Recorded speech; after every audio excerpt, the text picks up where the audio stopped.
আমাদেরকে একটি স্বতন্ত্র পরিচয় দিয়েছে বিশ্ব মানচিত্রে আন্তর্জাতিক সম্প্রদায়ের কাছে। এই দিনটি অত্যন্ত তাৎপর্যমণ্ডিত। শুধু তাৎপর্যমণ্ডিত নয়, হাজার বছরের সংগ্রাম, যুদ্ধ এবং রক্তপাতের মধ্যে দিয়ে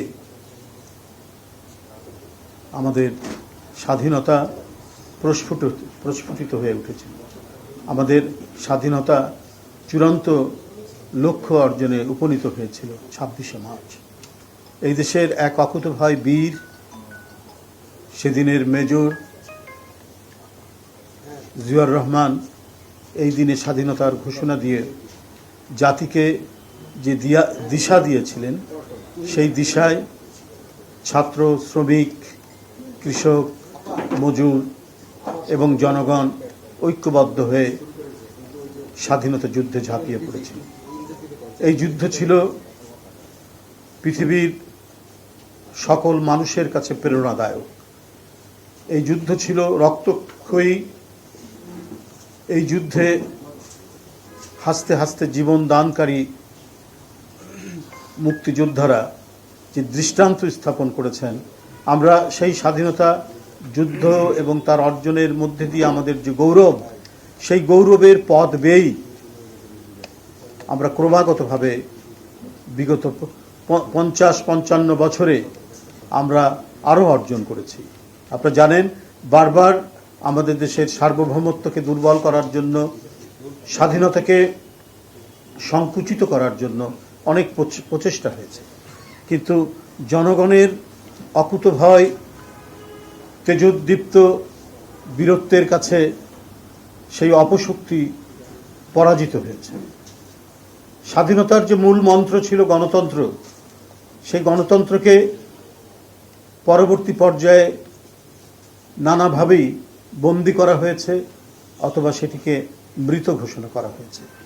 কখনো বাকশালের নামে, কখনো মুক্তিযুদ্ধের চেতনার নামে মানুষের সকল বাক ব্যক্তি স্বাধীনতা, মানুষের চলাচলের স্বাধীনতা, মানুষের কথা বলার স্বাধীনতা কেড়ে নিয়ে একটা ভয়ের পরিবেশ, একটা উৎকণ্ঠার পরিবেশ বিরাজমান করে রাখা হয়েছিল।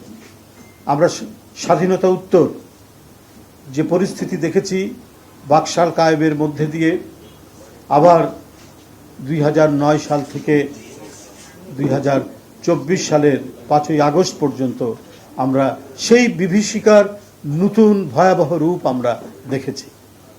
গুম, খুন, গুপ্ত হত্যা আর ক্রস ফায়ারের এক ভয়ঙ্কর পরিবেশের মধ্যে গোটা জাতিকে বন্দী করে রাখা হয়েছে। সেই বন্দিত্বের অবসানের জন্য কি নিরন্তর সংগ্রাম আমরা করেছি দেশনেত্রী বেগম খালেদা জিয়ার নেতৃত্বে।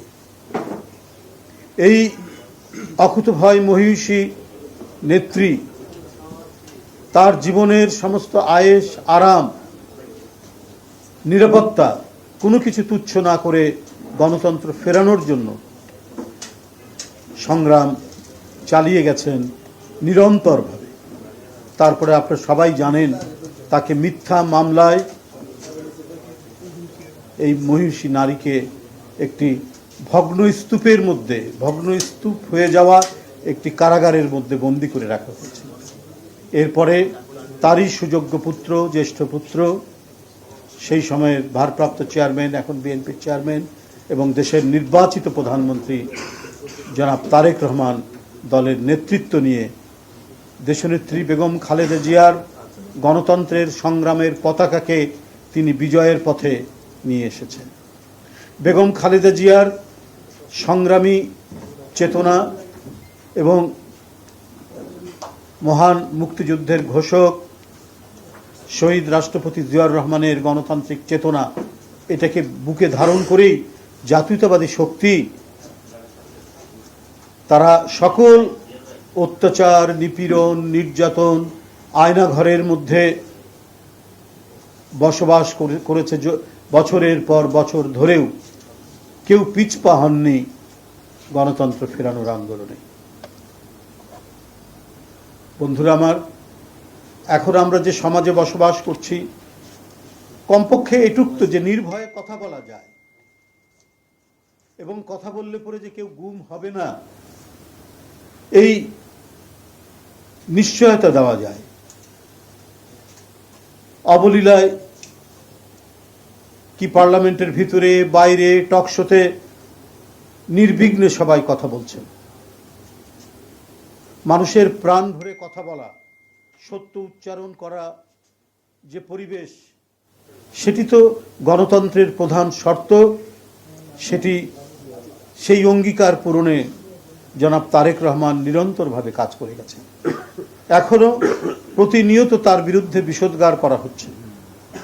বিএনপির যে সরকার, বিএনপি যে জোট সরকার, সেই সরকারের বিরুদ্ধেও বিষোদ্গার করা হচ্ছে।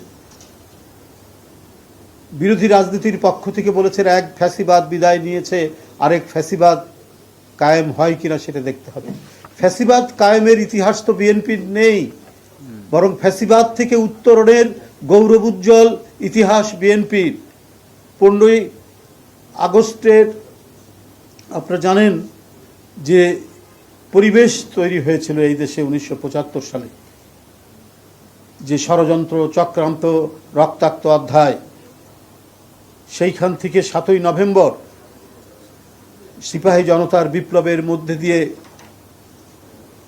গণতন্ত্রের উত্তরণের এবং চক্রান্তকে প্রতিহত করার মধ্যে দিয়ে এবং স্বাধীনতা সার্বভৌমত্বকে শক্তিশালী করার মধ্যে দিয়ে সেদিন রাষ্ট্রপতি জিয়াউর রহমান যে ইমারত তৈরি করেছিলেন গণতন্ত্রের, সেই ইমারতেই উপর ভিত্তি করেই বিএনপি তার রাজনৈতিক আদর্শ এবং রাজনৈতিক সংগ্রাম অব্যাহত রেখে সেই ইমারতকে ভাঙা হয়েছে বারবার, কখনো সামরিক আইন দিয়ে, কখনো নব্য বাকশালী প্রচেষ্টা দিয়ে, জোর করে 17 বছর ক্ষমতা থাকার মধ্যে দিয়ে এগুলো করা হয়েছে। কিন্তু কোনোটার সাথেই আপোষ করেনি বেগম খালেদা জিয়া বা তারেক রহমান, সেটা আপনারা সবাই জানেন। আপোষের যে দৃষ্টান্ত আমরা দেখেছি, এর